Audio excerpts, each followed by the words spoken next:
3, 2, 1, end of test. King with a go.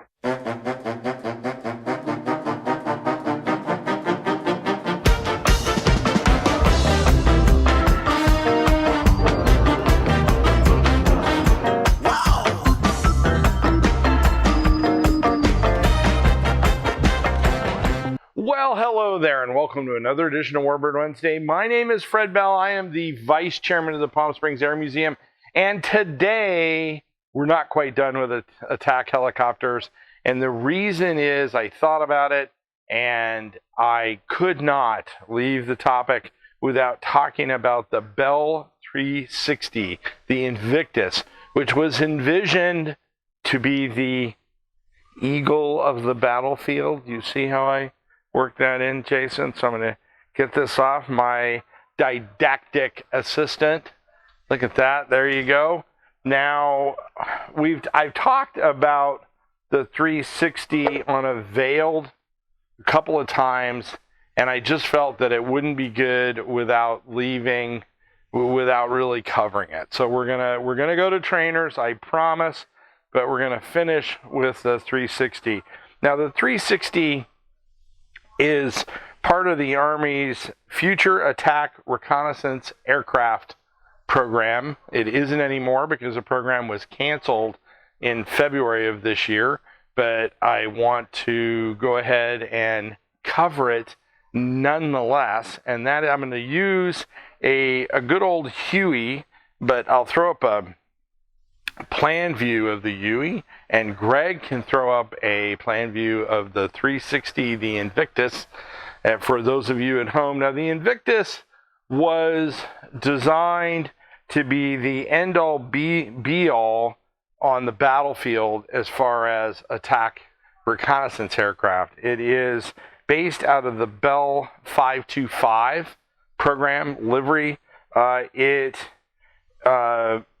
525 and the 360 hold a lot of components together. They are commonality, and you're going to see that more and more with these airframes. And I've said it before, because they're just so darn expensive, they're going to start doing a lot of commonality. We talked about it with the Cobra, the last line of those Huey reconnaissance, those hunter killer teams with the gunships.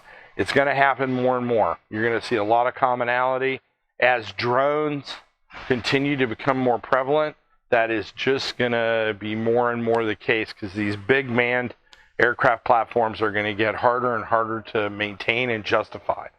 The 360 is a single engine aircraft, which is going away from the thought process. A lot of the thought process of attack helicopters has been twin engine, and the reason for that is the battlefield survivability.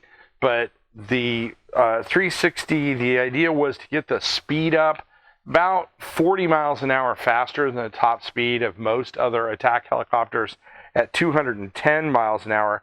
The 525 was even faster, and that was at 230 miles an hour. Now, the difference still is, and speed is life, the tiltrotor aircraft are all in the low 300 mile an hour scheme, which is why I don't see these eagles, I'm going to pull it again, these eagles of the battlefield being around much, because at the end of the day, they're just too slow, and they're really vulnerable. And that leads me to my salute today. And my salute today is for all the Army planners and all the planners in these various services that came up and have come up with all of this air attack, these programs. There's a lot of stuff that goes into helicopter warfare, and from the time that the U.S. pioneered it in the early 1960s, and being able to forward assault all of these enemy positions. And to be perfectly honest, the United States really leads the way in that. I talked about the Russians at the Battle of Hostomel, which is very current, And you look at the Americans in the Gulf War when they're projecting air power forward, you know, with the 101st Airborne Division, and a lot of that kind of stuff that they were leapfrogging in with these air bases. The Iraqis were armed to the teeth, and there's no reason other than I talked about those gunships that got ambushed, the Apaches that got ambushed. I think it was around Najaf, but they still pretty much pulled it off. The Russians, talking about forward projection of air power and being able to take and hold a position, and I apologize to my Russian friends, although you shouldn't be in Ukraine, but from a tactical standpoint, the Russian attack on Hostomel was just an absolute disaster, and it was the inability to be able to project that forward force and be able to take and hold the position. If the Russians had committed larger four-engine troop carrier aircraft, the loss of life would have been just horrendous. They still managed to get shot up pretty badly, but if they had continued to force manpower in there, it would have just been an absolute disaster. But that goes back to that planning. And so all the folks in the American War College and the folks in the Army that have perfected this program, and I mean it really is perfected on the U.S. side, I'm going to salute you. And today I am saluting you with Red Rock Golden Ginger Ale since 1885. This is an Atlanta, Georgia product. They are members of the Pure Cane Sugar Mafia, sweetened with pure cane sugar. 160 calories, not very bad. I don't see a sell-by date, so Jason may be renewing his efforts to poison me. So to all those folks that make these military actions a reality as far as on the helicopter side and be able to project that helicopter force, I salute you. And I got a little bit of a fizz out of that. Let's go ahead and give it a shot.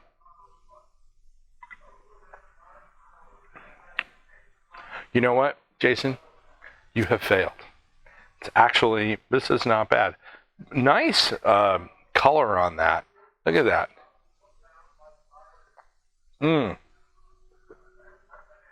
Second sip. That was actually refreshing for me to finish up here.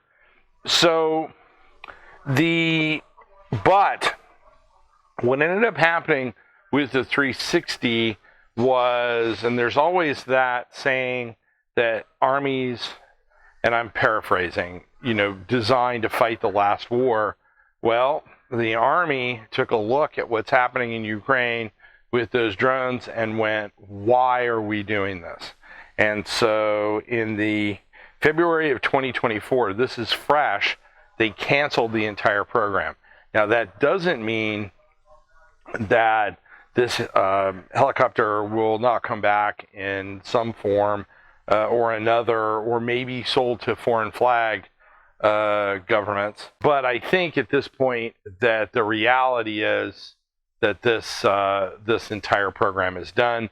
And I would argue that the future of attack helicopters within the United States military is probably on the block at this point. So let's go another year or so and stay tuned.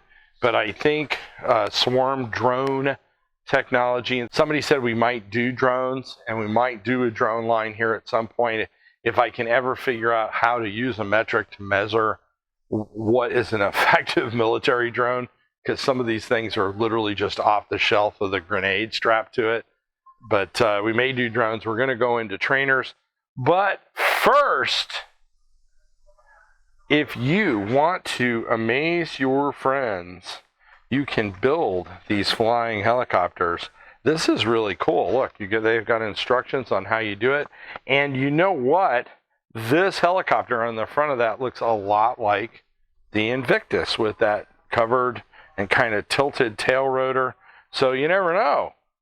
Jason, you might have hit the future right there, and the future of the Invictus as a a toy. That might be what it is. But if you want one of these, go ahead and click on that link. Kids, if you have kids over the summer that are playing out in the backyard, I feel like I'm on the home shopping channel, but this thing is, you want this. The kids will absolutely love that. Now, we cannot do all of what we do, and we're standing in front of the tomb here exhibit that we have, the Tomb of the Unknown Soldier. We cannot do all these things without your donations. Please click on the link, donate a couple of shekels, a couple of bucks, a couple of rubies, maybe a gold bar would be nice. We never gotten a gold bar, Jason. Well, maybe that would be fun. And if you came across us on YouTube and you like these kind of short one-take military aircraft videos, we are your channel. We would love a subscription. Give us a subscription. Give us a comment or suggestion. We'd love that as well. Forward us to your friends that might like this content. That would be great. Same thing on Facebook. We'd love a like and a comment. We will answer you back. If you're teaching the kids at home, we've got links attached to this video where you can download free educator guides. Click on those if you're teaching the kiddos at home. They are free. You can download them, or you can just leave them up online and go from there. We would love to have you use our education products. It is a great thing. My name is Fred Bell. I am the Vice Chairman of the Palm Springs Air Museum. Thanks so much. Have a great day. 3, 2, 1, end of test. King with a go.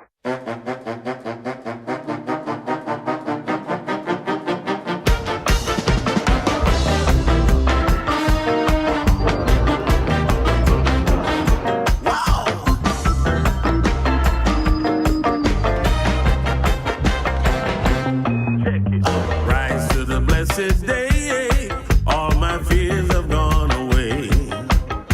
I guess this means I'm here to stay. Yeah, I'm ready to fly.